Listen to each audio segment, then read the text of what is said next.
د الله په نوم چې ډیر زیات مهربان پوره رحم لرونکی دی.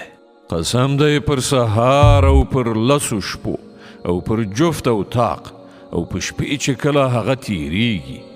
آیا په دې کې د کوم هوښیار لپاره داسې څه قسم شته چې ورباندې باور وکړي؟ دا ونه لیدل چې ستا پروردګار څه کار وکړ د عاد له قوم سره، د لوړو ستنو خاوندانو د ارم له ښار سره، د کومو په څیر چې د نړۍ په هیوادونو کې هیڅ قوم نه و پیدا کړی شوی، او له سمودیانو سره چې په وادي کې لویې تیږې توږلې وي، او د میخونو څښتن فرعون سره. دا هغه کسانو چې د نړۍ په هیوادونو کې ډیره زیاته سرکشي کړې وه او په هغو کې ډیر زیات فساد خور کړی و. په پای کې ستا پروردګار په هغو د عذاب دوره راکوزه کړه. حقیقت دا دی چې ستا پروردګار په څارنځي کې دی.